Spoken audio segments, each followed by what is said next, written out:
बिस्मिल्लाहिर्रहमानिर्रहीम। तमाम तारीफ़ें अल्लाह करीम जल्ले जलालहू अमन वालों के लिए जो बिला शुबा कुल का खालिक, कुल का मालिक और कुल का राज़िक है, और लामुतनाही दुरूद व सलाम उसके प्यारे हबीब हज़रत मोहम्मद मुस्तफ़ा अहमद मुस्तफ़ा सल्लल्लाहु ताला अलैहि वालैहि वसहबिहि बारिक वसल्लम पर कि जो बिला शुबा रहमत लिल आलमीन है। अस्सलातु वस्सलामु अलैका या सय्यदी या रसूलुल्लाह वाला अलैका व अस्हाबिका या सय्यदी या हबीबल्लाह। मिशन राइट वे से होम्योपैथी डॉक्टर हकीम कमर जावेद सईदी आपकी खिदमत में हाजिर है और सलाम अर्ज़ करता है। मोहतरम नाज़रीन व सामीन, हमारा आज का मौजू है, क्या कुर्बानी का गोश्त खुद रखा जा सकता है, यानी कुर्बानी करने के बाद क्या सारा का सारा गोश्त जो है खुद रख सकता है इंसान। जैसे कुछ लोग हमारे जो है माशरे में वो कुर्बानी तो करते हैं और बड़ा दिखावा भी करते हैं, लेकिन उसके बाद क्या करते हैं कि कुर्बानी का सारा गोश्त जो है अपने फ्रीज़र में बंद कर लेते हैं और पूरा साल जो है वो खाते रहते हैं। तो हमने इस मसले को शरई हैसियत से जानने के लिए और इसकी सारी जानकारी के लिए अपने स्टूडियो में जनाब हज़रत अल्लामा मौलाना मुफ्ती हाफिज़ मोहम्मद फ़रहान सईदी साहब को दावत दी है। हम उनसे गुजारिश करेंगे कि वो हमें कुरान और हदीस के मुताबिक बताएं कि क्या कुर्बानी का गोश्त सारा का सारा खुद रखा जा सकता है, उसका क्या तरीक़ाकार है। जनाब मुफ्ती साहब बताइए प्लीज़।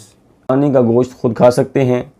जी बिल्कुल खा सकते हैं, लेकिन एक बात याद रखें, कुर्बानी इसार का नाम है। जो गरीब हैं, मसाकीन हैं, जो पूरा साल गोश्त से महरूम रहते हैं, उनका ज़्यादा हक़ बनता है हम अपने आप पर उनको तरजीह दें। अगर ज़्यादा फैमिली है तो ख़ुद भी खा सकते हैं, लेकिन दूसरों को खिलाना, अपने पास कम रखना, ज़रूरत के मुताबिक रखना, ये बेहतरीन अमल है। ये ना हो कि हम वो सारे का सारा गोश्त फ्रिज में स्टोर कर लें फिर सारा साल खाते रहें, ये ज़रूरी नहीं है। बल्कि बेहतर अमल ये है कि हम अल्लाह की राह में सारे का सारा गोश्त कुर्बान कर दें, अपने अज़ीज़ व अक़ारिब, गरीब, मसाकीन का ख़्याल करें, ताकि ये जो हमारा अमल है अल्लाह तबारक व तआला की बारगाह में मकबूल हो जाए।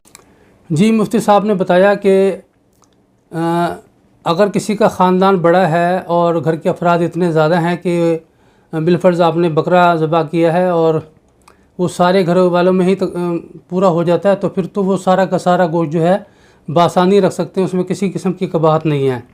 और अगर कोई ऐसा बंदा है जिसके पास ज़्यादा पैसे नहीं हैं, उसने जो है वो कुर्बानी की अदायगी कर ली है, लेकिन वो अब उसके पास माली हैसियत नहीं है और वो गोश्त जो है अपने पास रखना चाहता है, तो उसकी भी शरई तौर पर इजाज़त है।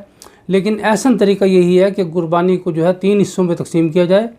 एक हिस्सा जो है अपने पास रखा जाए और एक हिस्सा जो है वो अपने अजीज़ व अक़रबा रिश्तेदारों में तकसीम किया जाए, और एक हिस्सा जो है, तीसरा जो हिस्सा है वो गरीबों में तकसीम किया जाए, मोहताजों में तकसीम किया जाए, बेवा यतीमों में तकसीम किया जाए।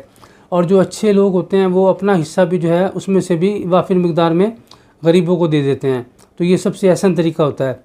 अल्लाह करीम हमें सही मायनों में सुन्नत इब्राहीमी की अदायगी की तौफ़ीक़ अता फ़रमाए और हमारी कुर्बानियों को अपनी बारगाह अक़दस में कबूल मंजूर फ़रमाए। इसी के साथ इजाज़त चाहता हूँ। फ़ी अमानिल्लाह। अपना बहुत सारा ख्याल रखें। पाकिस्तान जिंदाबाद, अफ़वाज पाकिस्तान पाइंदाबाद। नमाज़ पढ़ते रहें अपने लिए, अपनी आखिरत के लिए।